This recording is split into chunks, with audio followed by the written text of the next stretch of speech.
could you just shed a little bit of light on kind of what led you to now? Because you're doing really big things right now, like really big things. And this is a whole new chapter for you. Bringing God into your relationship. And some people might say, well, I don't believe in God. Well, even 12-step programs have a higher power. So you have to believe in something bigger than yourself. And so for us, it's God. And, we've watched how that's transformed our marriage and our family. And the R stands for resolve. So many times in relationships, you think the grass is greener on the other side, but it's not. It's greener where you water it. And so resolve to stay together and work on things. It's so easy to just be like, okay, I'm giving up. I can't tell you how many of my friends did end up getting divorced and then later on say to me, if I had just weathered that storm. So anyway, resolve to stay together and work things out. And then the invest. You can't expect to have a great relationship if you're not investing in it. And it doesn't mean like huge investments and sacrifices. It's little things. And the last one I want to say, and we're going to move on, is the T is for together, or the T can be team. Remember, you're on the same team, right? You're on the same team.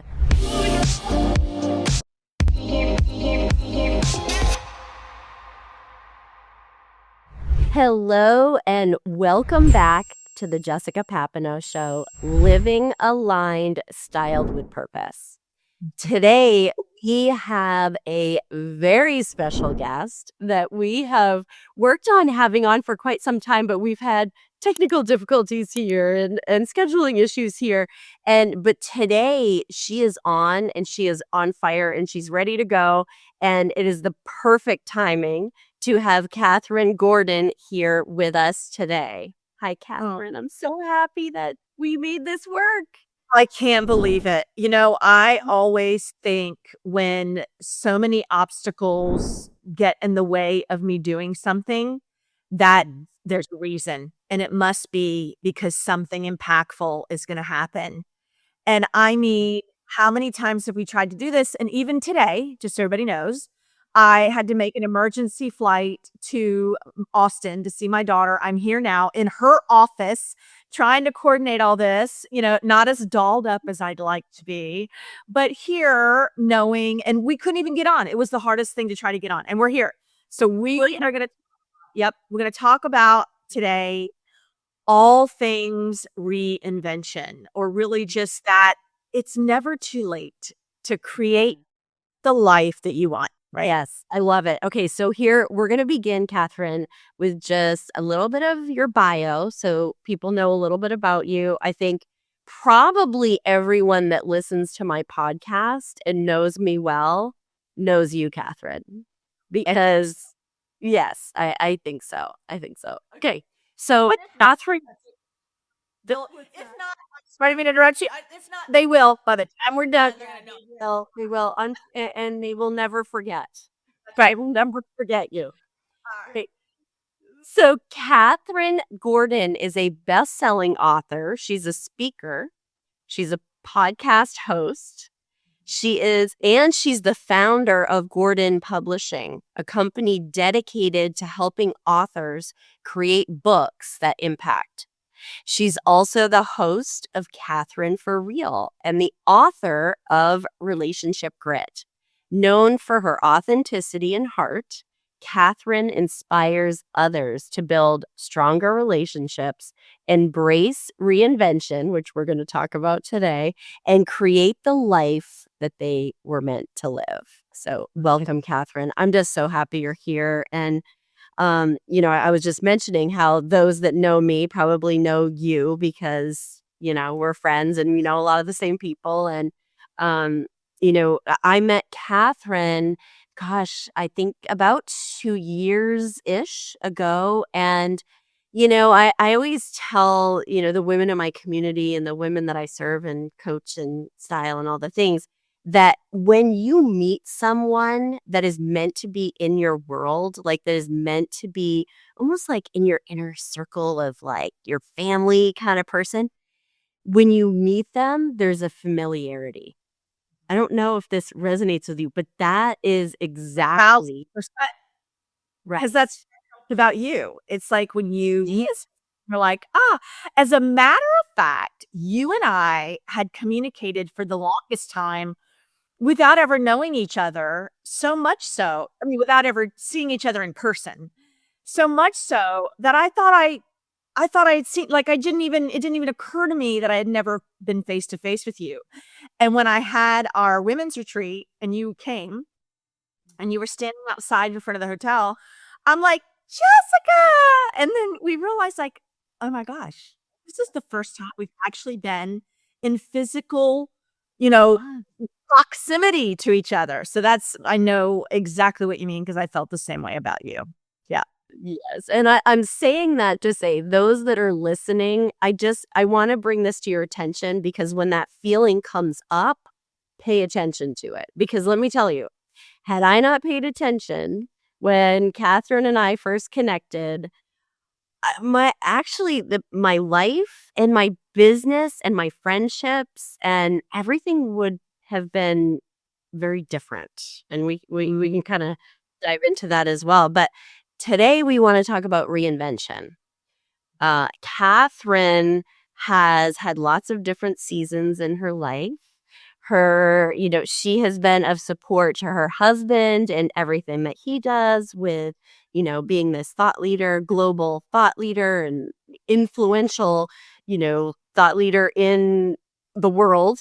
And, 18 times or more best-selling author now. Time best-selling, about to be 19 with his newest book. Yeah. Yeah, and so Catherine is like this powerhouse, and you've had, all these different seasons with John and kids and what it is that you're working on and working on things together with John. And could you just shed a little bit of light on kind of what led you to now? Because you're doing really big things right now, like really big things, and this is a whole new chapter for you.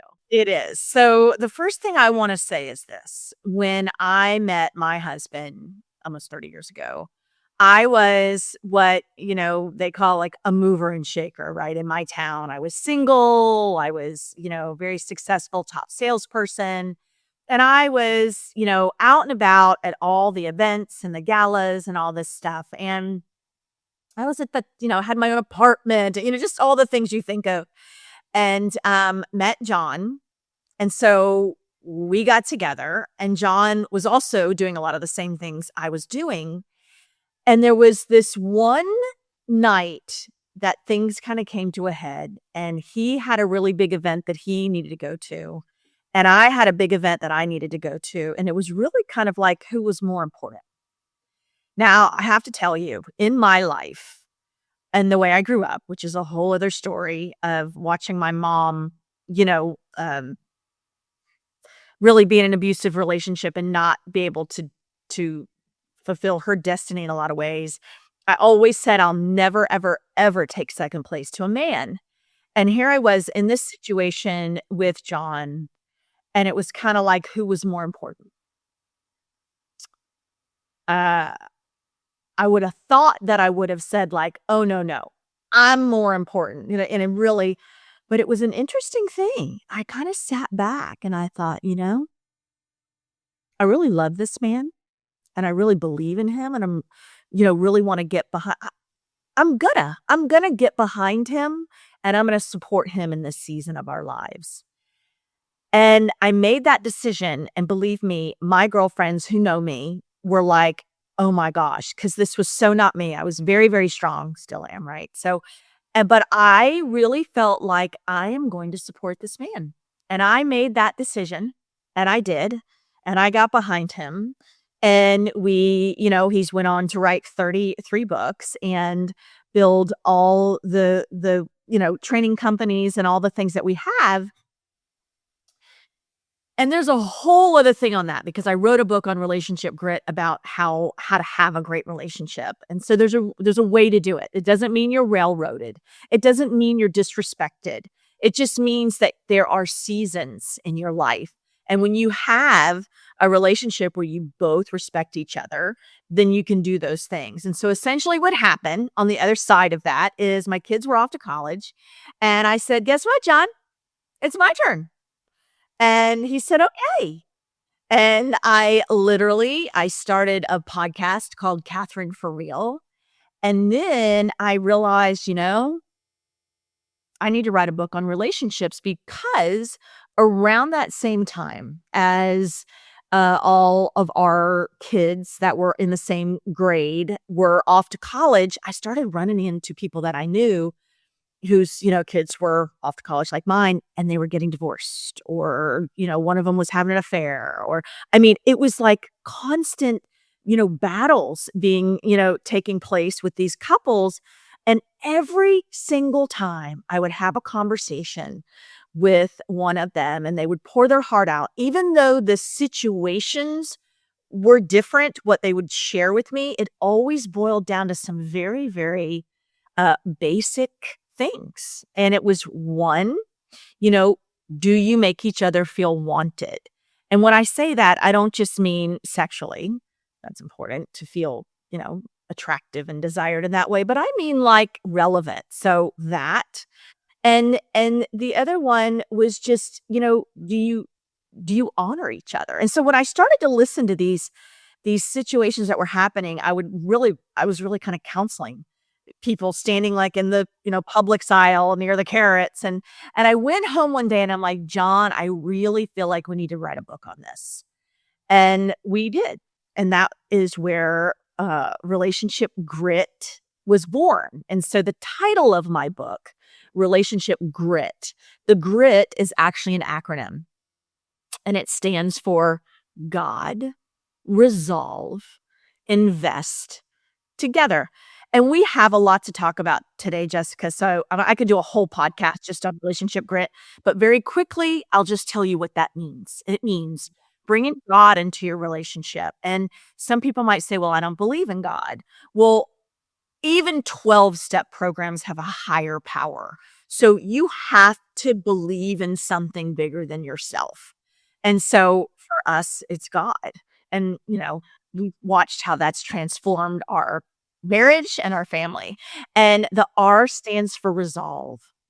So many times in relationships, you think the grass is greener on the other side, but it's not. It's greener where you water it. And so resolve to stay together and work on things. It's so easy to just be like, okay, I'm giving up. I can't tell you how many of my friends did end up getting divorced and then later on say to me, if I had just weathered that storm. I'm going to throw something else here that I haven't talked a lot about, Jessica, but it makes me think of just what you and I were talking about, even with hormones before the podcast went on. I can guarantee you a lot of times when we as women are in fights with our partner or, end up, wanting to get a divorce, I can guarantee you, I hate to say it because I'd have been the first one earlier in my life. If my husband said, are you on your period? I'd be like, do you want to get punched in the face? Don't say that to me. But the truth is, now that I'm on the other side, I can tell you, and now I'm in menopause, I don't have my period. I can look back now and go, oh my gosh, there were so many times that I know it was my hormones. So it's like ride the wave. So anyway, resolve to stay together and work things out. And then the invest. You can't expect to have a great relationship if you're not investing in it. And it doesn't mean like huge investments and sacrifices. It's little things. Can I pick up something at the grocery store? Can I, you know what I mean? It's just little investments. And I think a lot of times we get really, really comfortable in our relationship and we invest in everybody else and everything else, right? We've got our businesses, Jessica, we got all these things, but it's about getting back to that. And the last one I want to say, and we're going to move on, is the T is for together, or the T can be team. Remember, you're on the same team, right? You're on the same team. You're not against each other. And it's funny, the more you start rooting for each other, and I find this when couples will read my book and I'll get emails and messages about it, when you can change that, And it's easy. That's the other thing. Don't judge yourself. It's very easy to start pitting against each other, especially when you have little kids, because that's a hard time. But anyway, just remembering you are on the same team. So relationship grit. So we're moving on from that. I did that. Now we can't move on from it because Okay. I want to bring something up because I love relationship grit. In fact, I read it before you and I actually had our first conversation. So and I loved the book so much and it resonated so much with me. And there was one of the things in the book, and I just want to highlight this, and I did not intend on talking about it, but it meant so much to me. Like it resonated so much. My husband and I were at a point in our relationship at one point in time where it's like just what you said. It's like there's this disruption, and which way is it gonna go? Are we gonna work on this? Are we gonna be a team? Um, are we going to have faith that we are meant to be together, that we're gonna work this out? One of the things you talked about in the book, and I mean, literally, it made me cry, was when you and John were lying in bed and he made, you know what I'm gonna say, and it almost like makes me want to cry. Because it always makes me cry. Yeah. Yeah. The prayer, and again, this is you mentioned something about God. There's higher power. This does not mean you have to be, Jesus and God and sometimes that makes people uncomfortable. And I understand that. This is about faith. This is about believing in the relationship. Can you just share a little bit about that? Because it was just, it's so touching. Yeah, I'd love to. And it's been pivotal in our lives. So, not to give too much away, but John at one point in our marriage had went astray. And I did not know this at the time. And by the way, that's the other thing I want to tell you. If anybody was going to astray, it should have been me. Like I was the outgoing, flirty, all of that. Like not we used to call him, like we said, he came over on the Mayflower. He was like such a prude. It just so what happened was I didn't know about it then. Fast forward 14 years later, John, my husband, had become a Christian. He's Jewish, by the way, had become a Christian and really started, working with all these, men and doing all these good things. And I guess it was something that just was eating him on the inside. And he felt like he just needed to share this with me. So one day, by the way, that day, I was at lunch with a bunch of girlfriends after a tennis match, and they were talking about, one woman was talking about her husband had left her for the nurse in his office. Another one was talking about, so all these women that were divorced and all these things. And I wasn't feeling connected to John. I didn't feel like things were bad, but I just wasn't feeling connection. He was traveling a lot. So he gets home. We go for a walk on the beach, and I'm like, John, so-and-so's getting a divorce and this person's cheating on this person. And, I'm just feeling really disconnected. I'm not kidding you, Jessica. John Gordon, my husband, this is so typical John Gordon because he's no good. He does not know how to do anything in good timing. He stops dead in his tracks, turns and looks at me and says, I have something to tell you. And my heart just dropped. I was like, what? And he goes, I kissed this girl like 14 years ago. And I'm like, what? So that like opened up this whole, other world. I was so angry and it's like everything I thought I had was not the same, if that makes sense. And so it threw me into a huge midlife crisis.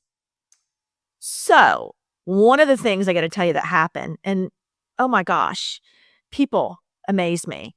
I was at the gym and I saw a therapist that I had seen years prior because my daughter was going through some issues and I was trying to figure out how to make sure to help her in the best way. And literally, I tell this therapist, we were at the gym, we weren't in a session, but I said, you're not going to believe this. John did this. You know what she said to me? This is the craziest thing. And I do feel like it's a God thing for whatever reason, because it wasn't very nice. But she said, yeah, you'll never be as pretty as you are today. Essentially, like every day we're just getting older. And like, what did that even have to do? What did that even have to do with what I shared? That was what she said. Yeah. Oh, You'll never. goodness. And I just was like, so it threw me into this whole midlife crisis. And I was going to leave John. And I didn't want to talk to John. And John, so this is what you have to remember. At this point, John is a Christian. He is, doing all these great things. And he was devastated because he felt like this tells you how naive. He just thought, well, it was so long ago. I didn't. Yeah, right. Like for me, it was yesterday. Anyway, one thing I have to give him credit for, and I do tell men and women this when you might be in a situation like this, and that is that he never gave up. And what do I mean by that? Like, it didn't matter how much I, told him I didn't want to be in the relationship, told him I didn't want to be with him. He never stopped pursuing me to say, like, I love you. And he was leaving notes all over the house. And so when I finally, wanted to hear more, I wasn't even at a place where I wanted to get back with him, but I would say, hand me your phone. And he would hand me, because I wanted it any moment. I would just like, hand me your phone. He never, ever, pay attention to this, guys, if you listen to this, or women, never ever said, oh my God, I can't do this anymore. He just would hand me his phone. Anyway, I still was going to leave him though. Still going to leave him. But he was on a flight and he met this guy on a plane sitting next to him, and he pours his heart out. He's crying. He's like, my wife is going to leave me, ruin my family. I told her this. And he said, you need to come up with a prayer. You guys need to pray together. And so John came up with this prayer, and he would say this prayer every single night, and he would try to grab my hand, and I would not let him. And he would say the prayer, and then he would write this prayer, and I started to know the prayer, like I'd kind of say it in my head, but I was not about to give him the satisfaction of saying it out loud. And then one night we were laying there, and he went to grab my hand, and that was the night, I held his hand back, and he said the prayer, and I said it out loud with him. And that was the night that the healing of our relationship really began. And so I want to tell you what the prayer is. Are you ready? Yes. Now I'm really going to start because I'm already crying now. You should really get me. I have created something really special for you, my Power Presence Index. It's a quick quiz designed to help you uncover the 6 elements shaping your unique presence. And trust me, the insights are transformational. In just a few minutes, you'll discover exactly how to align your style with your goals so that you can show up powerfully, speak with confidence, and truly be seen. This is my gift to you because confidence doesn't start in your closet. It starts with clarity. Get your personal Power Presence Index now at csjstyling.com/power and begin your journey to becoming truly unstoppable. God, we invite you into our marriage and family to love us, to heal us, to unite us, to strengthen us so we can grow strong together and serve you together. And we added a part, and it's for our kids, and to raise children that glorify and honor you. And to this day, we say that prayer every night. Even if John's traveling, if I'm doing something, sometimes we won't even get to talk, but I will text him and say, I said the prayer. So, and I really believe that prayer has strengthened us in so many ways. So I just think that's so powerful. I always encourage everybody, you're welcome to take my prayer. Just you can post the prayer. I can give it to you. I have or take it and make it your own, however you want to do it. But you can use ours, because it is so powerful. So, I love that. I love that. And I love that you talked about, your relationship in terms of what a powerhouse woman you are and how, you influence things and walk into spaces and you create change and you impact people's lives. And you also have a husband that is his business and you have maintained this ability to hold the space with him and for you and him hold that space with you too. I think in such a beautiful way. And anybody that knows you knows what power you exude. And I mean, and I work with so many high performing women that have, their own business that are doing big things and I hear often about how their relationship can kind of get disrupted by them, continuously elevating. You know, Been able and I don't think there's any such thing as like full on balance, but there's a way that you've absolutely no balance. And, I'd love to say it's all these things, and I'll tell you what they are, which is respecting each other and having emotional maturity. And it is all of those things. But honestly, I do think it's the faith component. Because when you have that kind of an understanding of your relationship and that it's so much bigger, you're both here to serve a purpose. And so it's that. And that gives you a lot of the emotional maturity. And you can't feel threatened, right? You have to be able, and sometimes it is a different. So the whole balance thing, John and I both say there is no such thing as work life balance. We like to say there's seasons. There's seasons. Like for us, the season was work, work, work. So it might be working a straight 6 months.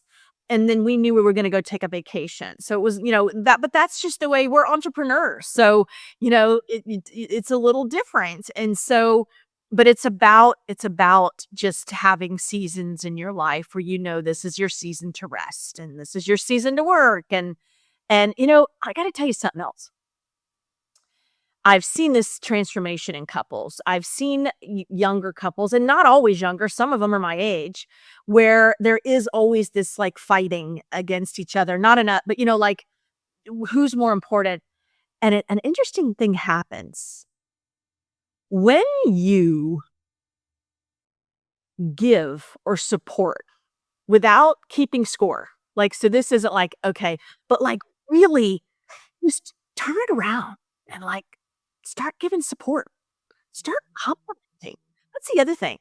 Like, let the best thing that your partner hears about themselves come from you, not somebody at their office, not somebody at the gym. Like, really turn it around. It's never too late. And when you'll find like the more you start doing that, the reciprocating happens. Like you'll start to get it back. Now, there is something that I always want to say because there's going to be those outliers.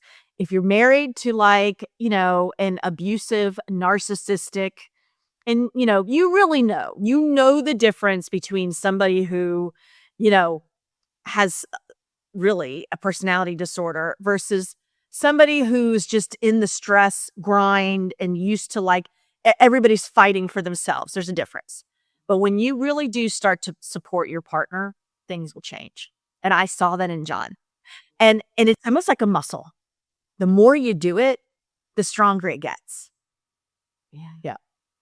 I have a little story because I need to tell you that like, and remind people that we weren't always this way. So that's the other thing. Like they'll see us now and they're like, oh my gosh, we weren't always that way. So there was a time when John was traveling all the time and he would call home and I would be home with the kids and I'm getting them to their sports games. I mean, they had gluten allergies, so I couldn't just stop at McDonald's it was the hardest time of my life. And I'll never forget, John called one night and he he heard like my son in the background. He was like, what is he doing still up?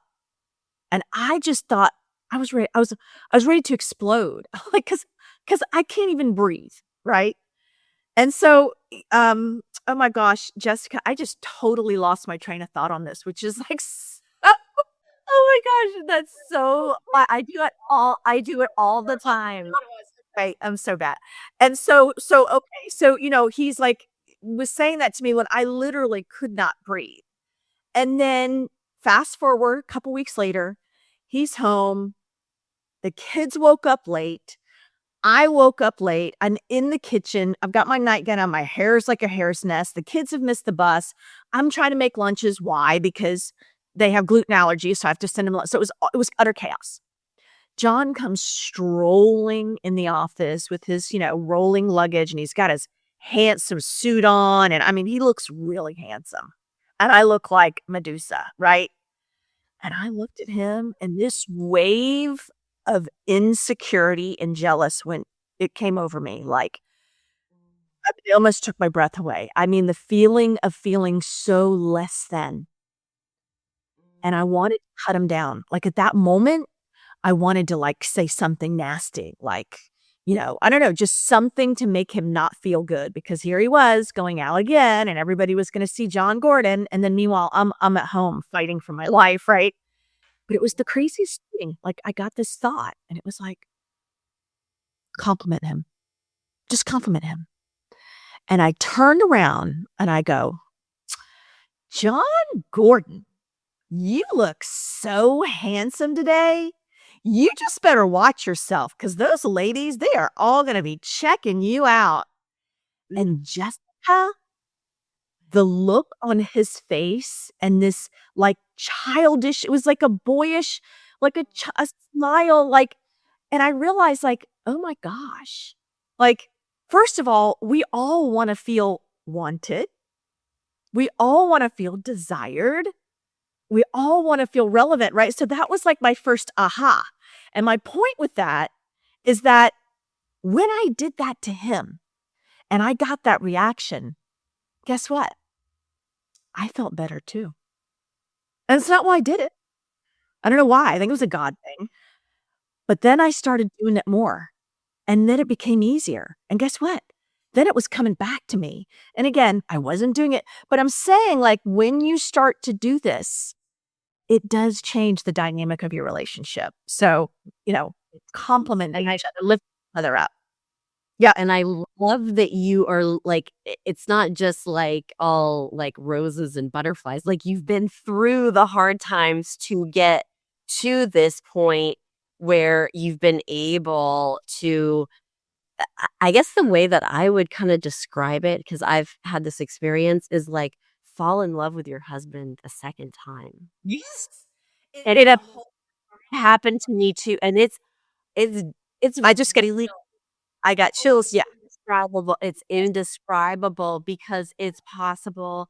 And I do believe, and of course, yeah, It is. I mean, I almost divorced twice. As a matter of fact, you just did a video on it. I mean, it's the truth. Like, but and now I look back and I go, oh my gosh, look at where we are and look at what we've built. And if I had done that, even though, so you're in a different place. And so I want to share some more, because after I started the podcast and after I wrote the book and, started speaking and doing all that, there came a time when John was traveling all the time. And I was getting so busy doing my podcast that I couldn't travel with him. And I was at a real crossroads of, am I going to monetize this and really turn it into something? I just really, really, really loved to talk to people. And I connected with so many people doing my podcast. And, but there came a time when I was like, okay, I got to figure out what I'm doing. And so John and I were comparing our calendars. And oh my gosh, Jessica, he was going to Mexico twice, to the Ritz-Carlton one time and the El Conquistador. He was going to Hawaii, to the Four Seasons. Like, he was going to all these places that I'm like, I can't go because I have a full recording, a calendar that I have to do. And meanwhile, I wasn't really, I had advertisers who wanted to advertise. But again, I was worried that if I did that, then I was beholden to the numbers. and then I wasn't going to enjoy it. So I was like at a real crossroads. So I said, you know what? I'm going to pause my podcast for a year. We'll see. And I'm going to travel with my husband. And so the end of 2024, I started traveling with Dawn a lot. Went to all these places. And the neatest thing was that everywhere I went, every table we sat at, every conference, I would meet somebody that had some incredible story, like it was rather captivating or a story of overcoming I just kept meeting these people and I'd say like, that needs to be a book. Or somebody would come to me because they knew my husband was an author and they'd say, I have this book idea, could you give me, and I'd find myself giving them guidance on that. And before you knew it, I spent a lot of my time, giving advice and directing people and referring people. And I kept saying like, maybe I don't know, maybe I need to do so. And I would say to my husband, should we start a publishing company? And he's like, no, I don't have time. Or he did not want anything to do with this. You understand? He's like, I know my purpose. I know my mission. This is what I'm doing. I'm like, okay. But you know what? I actually think this might be part of my purpose and mission. And so I started to look into it. Next thing you know, I started Gordon Publishing. And I mean, I did everything from negotiating the contracts to brand development of what my logo looked like. I mean, everything. I'm doing this behind the scenes. And I started signing up new clients and it was really cool. And so all of a sudden, John and our team at John Gordon Company is like, wow, this is like a thing. I'm like, yeah, it's like a thing, And so, oh my gosh, last year, 2025 was my first full year. And it was amazing. I mean, the fact that I can help people like you and me bring their stories to life, like that's why I wanted the tagline of Books That Impact. I don't want to just publish anything. Like, I wouldn't personally, I wouldn't do like How to Kill Your Husband in 7 days, I want to publish books that are going to impact others and help them get better or share a story. And so that's what I've been able to do. And so I never thought, I'm 58, I'll be 59 this year, at 59 that I would be working as much as I am, but I love it more than ever, which is another sign for anybody listening to this that just because you are where you are now, if you feel like there's more things to do, then there are. And it'll happen. Like it can happen. I call it GPS, God's perfect timing. It's going to happen when it's supposed to. Yeah. Well, what I think is so beautiful, because we started talking about relationships, right? And we started talking about, you talked about grit, you talked about, God being one of those pillars, and we talked a lot about faith. But there's like this consistent thing that I'm hearing and that I think is so apparent in everything that you're saying, and kind of like the through line for everything. And that is, it's faith, but it's also the thing that I think has led you to where you are, and you've been able to create this innovation and reinvention in a way that was never forced. It was always just it happened. You say a God thing, you just kind of move through it. And it's almost like I was hearing you say, it's almost like, you're so fun to be around. I mean, you are fun. You like to have fun. And I think this is why people just are magnetized to you. This is why when you're in the room and you're with John Gordon and he's the one up there speaking and there's people coming to you, they're telling their story, you're magnetizing them in because you're fun, because you're in this frequency of like, what's the next thing? Like a curiosity, like a curiosity. And when you're curious and you stay curious and you stay of faith and you allow life to just unfold. And when you feel like, I'm not quite sure why I'm meant to put the podcast on pause. I'm not quite sure, but something is pulling me away Mhm. from that right now and like not questioning it, but allowing yourself to be pulled in the direction maybe that God intends you to, but the paying attention and being curious about it to me is everything. And so when I hear you talk about Gordon Publishing, because I've watched the evolution over the last year album. I've watched the evolution and I'm going to share a little bit about how I kind of got into anyway. But what I've watched from afar, and I know you know this about yourself, Catherine, but it's really cool to watch from the outside looking in, just because I see so many women do these reinventions, and I see so many women that are like, I feel like there's more that I need to do, and I'm in this next season of life. But I think that those of us, those women that are up to big things and want to continue to grow and do big things need to take note of the having fun and being curious and being of faith. Like there's this thing that happens, and what I've watched you do is there's a reason why Gordon Publishing at this point after a year of the building it and all that is right out of the gate a super success. And it's a super success. It's so clear. And I know you know this, but it's, well, number one, your mission of it being of impact, right? Because you have this ability based upon your influence, the work that you've done with your husband over the years, your number one selling book, Grit, Relationship Grit. Uh, you have this influence. You're able to meet all these people and you can bring their voices to life for others Yeah. to be able to have the honor of reading the words and the things of impact in their books. Whereas if you didn't have this publishing company, well, number one, you'd be referring them somewhere else. But number two, perhaps their impact would never be felt. Yeah. Yeah. Yeah. And I can think of several people and stories right now that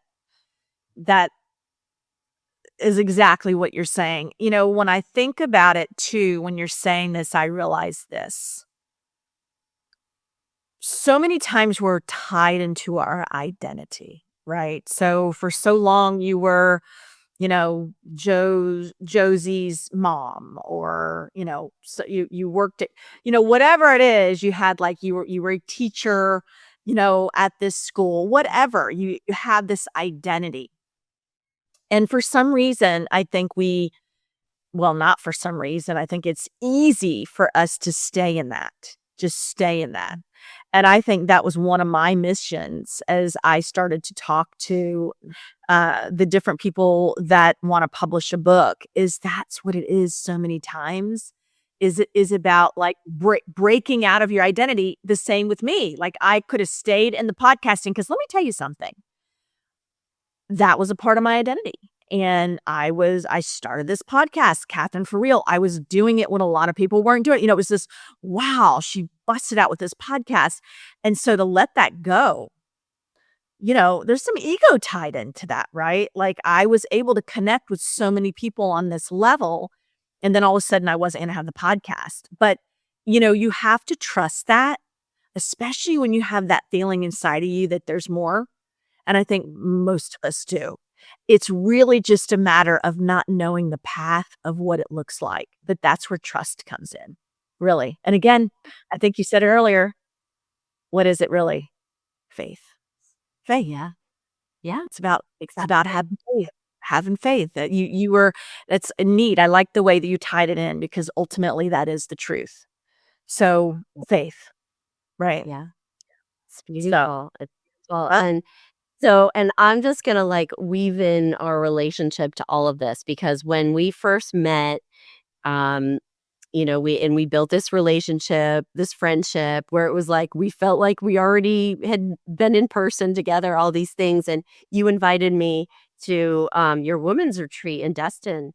And I remember at that time in my life, I was kind of going through, we talk about, I don't know, just getting comfortable in the way that we've always done things. And in doing that, we can't level up. And I was kind of at this place where I was like, meeting, I had met you, but I also had a little bit of this feeling of, I don't want to say intimidation of you. That's not what it was, but it was like maybe not realizing my impact at that point, maybe not fully realizing my value. And I think sometimes as women we do that, right? And some lot.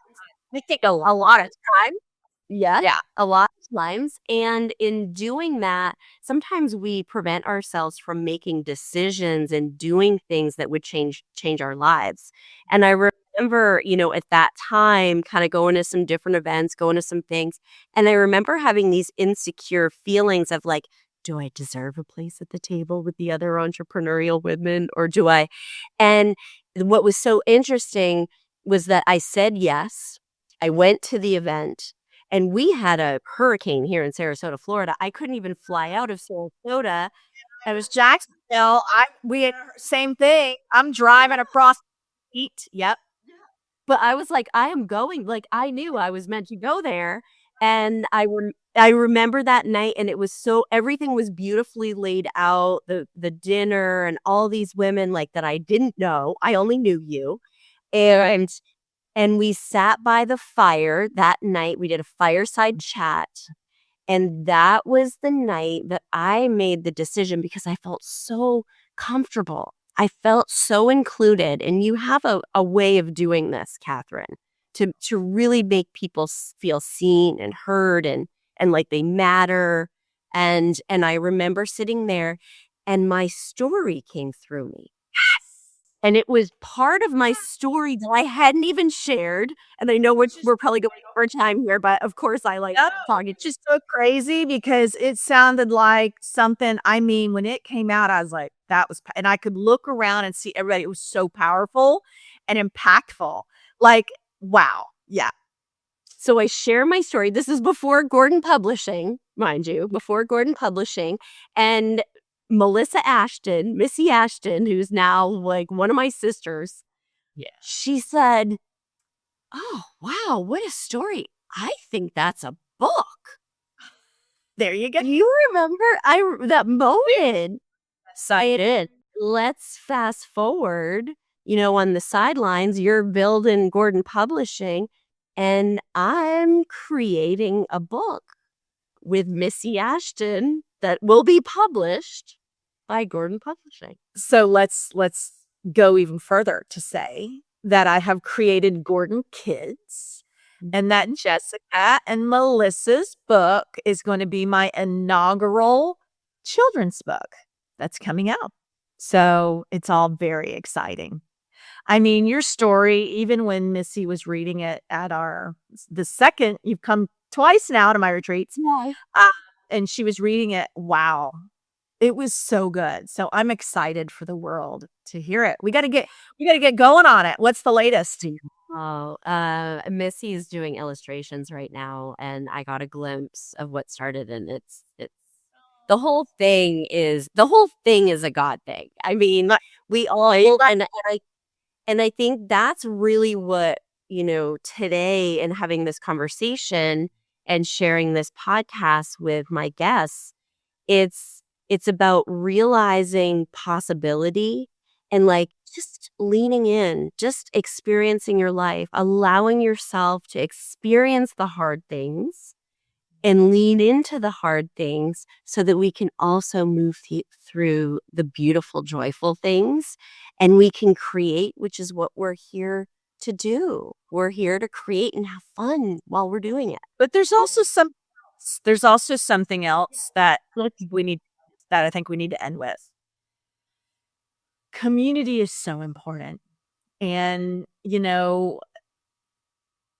I have always loved, I'm a girl's girl, so I love my girlfriends and, I love it. I love connecting, someone connected Jessica and I, and we hit it off. Friendships mean so much and community and I've always honored it and know how important it is, but it is very interesting. This past year running Gordon Publishing, and I was so busy. I'm still so busy that I actually put a lot of connecting with others on the back burner only because I just didn't have time. And you know what I realized the other day, and I'm just going to voice this because I realize it is so important and something that we need to talk more about, is that I said to my husband, like, I'm lonely and I have all these wonderful friends like you, Jessica, like, but I'm so busy working that I don't have time to connect. And I thought, this is going to be different for 2026. Community connections are so important. So at the end of the day, and it's those community and connections that also it's not the reason you do it, but it also leads to other great things. I mean, look what it's done for us. So yeah. So just take the time for yourself and to make the connections, right? So Well, I think it's one thing to, we're all busy, we all have full plates, but it's about what do we value, right? And you value your friendships and your relationships, but you also realize when there wasn't as each time allotted to it, you got to feel the feeling of, oh, that's why that is so important. And I think we have to put the intention into it. And I just want to say that is the one thing that really is a big secret to success in entrepreneurship, especially if you're a woman. and supporting, and that means getting around women who are lifting each other up, right? Support. And I think, I feel like I definitely have that community and you're a part of that community. And then you've got your own community. Like like attracts like, right? Like attracts like. And yeah, it's so funny because I wouldn't have ever said that or known that I could feel that way, because I also feel like I'm a really independent person. Like, but it was interesting for me to go, I really miss my friendships, my girlfriends. So, I don't care how strong you are. Connection is so important. Yep. You hang around and who you connect with matters. It does. And I want to see you. So you need to come see. No, I want to come. I want to come do a in person. Yeah. Because we got fun stuff coming up. We talked about the other thing we talked about here today was identity, right? Identity, and as women, what is our identity? How do we see ourselves? Jessica, we're going over. I'm going to say this real quick. That is something that you are really good at helping women with, right? Like really, really bringing that out in people, is helping women with their identity and making women feel beautiful. And it's not just about your physical beauty, but just about your essence. You are very gifted at that. So I love you for that. I love you so much. And I want to make sure in the show notes, we're going to have all the information to connect with you, Catherine, to learn more about Gordon Publishing. And because I know you piqued the interest. Yeah. Yeah. I'm just going to say GordonPublishing.com. And you can always find me on Instagram at Catherine Gordon. Yep. Yeah. Thank you so much. Well, I'm on LinkedIn. It's like a whole other world, but I know you have a lot of business women on LinkedIn. I guess I'm a businesswoman now because I had a publishing company. I'm like, it was like, you need to get on LinkedIn. I'm like, okay, I don't even know how to look at a page. Like I'm trying to get on there. Yes, I'm getting some traction there now. Once you put a little effort there, yeah. I'm working on it now. On LinkedIn. You be on LinkedIn, Catherine Gordon. All right, thank you, Jessica. Thank you so much, Catherine.